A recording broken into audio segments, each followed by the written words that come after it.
После длительного перерыва школьники вернулись за партой и потихоньку начали привыкать к учебе в новых антиковидных условиях. Несмотря на то, что дети друг с другом были на связи дистанционно, им все же не хватало живого общения, признаются они. Я скучала и по классу, и по друзьям. Они за это время очень сильно выросли. Очень скучала. Особенно по Марине Викторовне. Еще я устала дома сидеть, скучать. Дома не так интересно учиться, потому что там что-то с Аллой Ивановной скучно как-то, она прям тему объясняет. А новую тему мама не сможет мне объяснить правильно.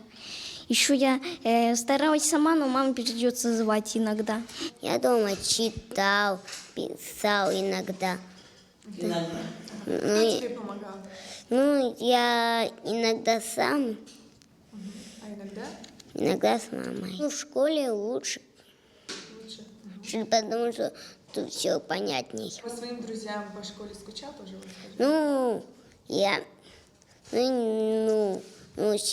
Середина 50/50. Учился дома, в школе лучше, потому что Алла Ивановна нам лучше говорит. Дома неинтересно учиться, я хочу в школе учиться. Тут нам очень хорошо Алла Ивановна объясняет, а дома мама непонятно объясняет. А когда присылали нам задания, я очень трудилась. Писала, читала, пересказывала тексты и очень хорошо училась. Я очень скучала по школе и по своим друзьям. В больших школах, таких как Вторая столичная, детей в начальных классах много – 514 человек. Их разделили на две смены. В первой будут учиться 276 учеников, во второй – 238. Каждый класс, за исключением трех первых, разделили на две группы. Задействованы классные помещения старшего звена. Антисептики, маски, социальная дистанция, два разных входа, продуманное расписание. К учебному процессу школа готова, отметила директор учреждения Ирина Паверскер.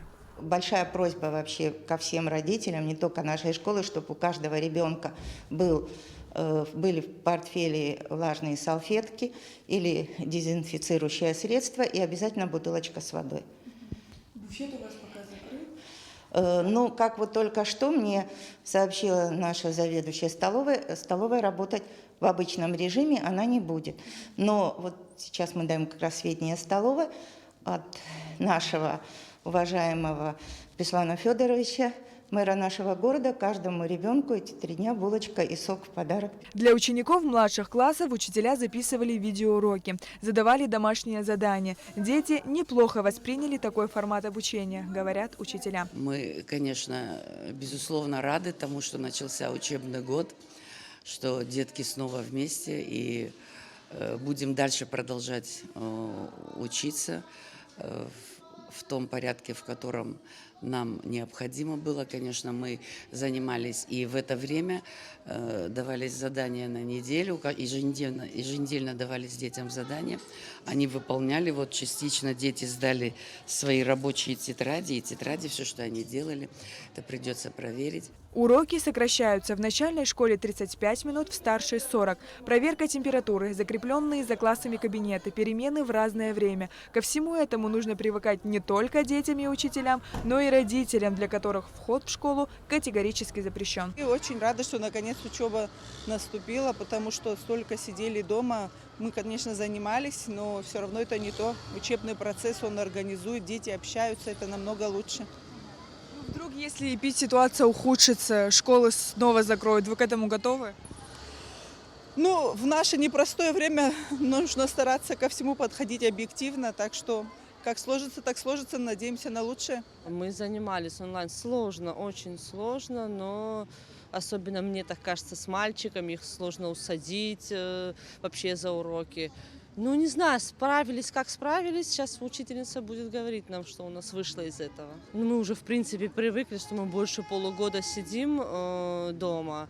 Не знаю, конечно, не хотелось бы. Хотелось бы, чтобы мы наконец-то уже ходили в школу, как раньше. Временно исполняющий обязанности премьер-министра республики Владимир Делба, министр просвещения и языковой политики Инал Габлия, главный санитарный врач страны Людмила Скорик проинспектировали несколько общеобразовательных и дошкольных учебных заведений, в том числе и вторую столичную школу. Детки очень соскучились друг по другу, по общению, по книгам, по тетрадям, хотя занимались каждый дома. Но этого недостаточно. Школа нам нужна, мы без школы не можем, поэтому благодарим вас. Ну, на самом деле все это стало возможным после того, как мы стали наблюдать значительный спад заболеваемости, поэтому появилась возможность говорить об снятии ограничений. Несомненно, на первую очередь выступала система образования, и мы сегодня наблюдаем о том, что образовательные учреждения открыли свои двери для детишек. И самое главное сейчас наша задача взрослых, несомненно, это соблюдать те требования, которые установлены в Республике Абхазия. Это очень важно, потому что не хотелось бы так делать, чтобы образовательный процесс вновь заново прервался. Члены правительства осмотрели пищеблок, функционирующие классы, а также пообщались с детьми и педагогами. И здесь тоже все в порядке с началом образовательного процесса. Надеюсь, что так будет и дальше. Нам надо всем вместе продержаться. Надеюсь, что эта инфекция отступит. Но мы пока продолжаем в стране бороться с ней. Но многое зависит и от нас. Сухумский лицей-интернат, так же, как и остальные учебные заведения, открыл свои двери после долгого простоя. Здесь 2 начальных класса, в них 44 ученика. Правительственная инспекция нарушений здесь не выявила. Предписания СЭС соблюдаются. На сегодняшний день в одном классе, в 3-м, отсутствует 9 человек, в другом, 4 классе отсутствует 7 человек. Ну, естественно, связались с родителями. Какова причина, что они не явились сегодня? Среди опрошенных связи с родителями мы получили такую информацию, что в одной семье родители болеют, и ребенка, естественно, не пустили в школу. А у других детей, вы знаете, это интернатские дети, социально необеспеченные, не все так подготовленные к зимней одежде, они не имеют там обувь, обещали купить, и завтра уже кого-то поднимут сюда к нам. Инспекция осмотрела 2 крыла интерната, спальные места детей, а также буфет. Добрый день, здравствуйте. Как вы поживаете? Соскучились по работе, да? Ну вот. Самое главное сейчас от нас, от взрослых зависит. Самое главное. Если мы сможем соблюдать все, что требуют санитарные нормы, тогда и детей мы тоже убережем своих. По словам Владимира Делба, подобная инспекция будет проводиться систематически во всех школьных учреждениях страны.